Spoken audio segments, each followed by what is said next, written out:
اور مزید طاقتور بنانا چاہتے ہو تو رات کو کھجور دودھ میں بھگو دو, صبح کھا لو. پھر بھی اگر طاقت نہ آئے نا تو پھر آپ کے اندر پولیس بھی طاقت نہیں لا سکتی, یہ بتا دوں آپ. کھجور کو گرم دودھ میں رات کو بھگو کے صبح ناشتے میں بچوں کو کھلا دیا کرو.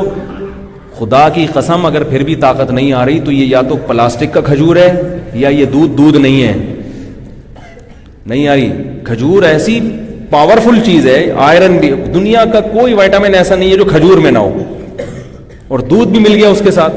دودھ کا خرچہ اگر نہیں ہے آپ کے پاس, غریب ہو, تو کھجور کو پانی میں بھگو دو, وہ شربت پلا دو صبح بچوں کو. اتنی طاقتور چیز ہے. مگر والدین روزے میں افطاری میں کھجوریں زیادہ کھایا کریں. کھجور سے طاقت ملتی ہے, انرجی ملتی ہے.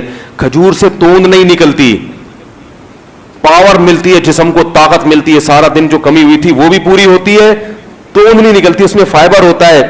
اور نبی نے اس کو پاکیزہ رزق کہا ہے. کھجور میں جتنے منرلز ہیں, کہا جاتا ہے کہ کسی اور پھل میں اتنے نہیں ہیں. تو ہمارے نبی نے کھایا, آپ ساری زندگی کھجور کھائی ہے ہمارے نبی نے. جب کچھ بھی نہیں ہوتا تھا تو کھجور ہوتا تھا. 40 دن کھجور اور پانی پہ چلتے تھے نبی صلی اللہ علیہ وسلم. پھر بھی کیسی بہترین صحت تھی کہ نہیں تھی. ایسی بہترین صحت کہ ایک صحابی صحیح بخاری میں بیان کر رہے ہیں کہ نبی صلی اللہ علیہ وسلم سفر میں اپنی 9 بیویوں کے ساتھ تھے. بات بظاہر حیا کے خلاف ہے لیکن اب حدیث میں ہے تو میں بیان کر رہا ہوں. فرمایا کہ ایک رات میں 9 زوجہ کے پاس آپ صلی اللہ علیہ وسلم نے چکر لگایا. تو صحابی نے کہا کیا یہ ممکن ہے کسی مرد کے لیے؟ تو فرماتے ہیں کہ اللہ نے ہمارے نبی کو 40 مردوں کے برابر قوت دی تھی. تو یہ تو ایک اللہ کی طرف سے بھی, لیکن خوراک کیا تھی؟ کھجور. چہرے پہ رونق آتی ہے, سرخ ہو جاتا ہے چہرہ. بچوں کو کھجور نہیں کھلا رہے, اور کھجور ایسے کھاتے ہیں کہ میرا دل چاہتا ہے یار یہ بھی چھوڑ دو, نہیں کھاؤ, یہ ناشکری ہے. نبی نے فرمایا جس گھر میں کھجور ہے وہ گھر والے بھوکے نہیں ہیں. یعنی گھر میں ہر وقت کھجور ہونی چاہیے. تو افطاری میں تو تمیز سے پیٹ بھر کے کھا لو, وہ بھی بس ایک یوں کر کے سنت پوری کرنے کے لیے اتنی سی, وہ بھی 10 دفعہ دیکھیں گے اس کا یہاں سے چھلکا اتارا, یوں اٹھارا, یوں دیکھا, یہ چکھا, ہو گئے بے سنت. پھر آ گئے پکوڑے پہ ڈائریکٹ.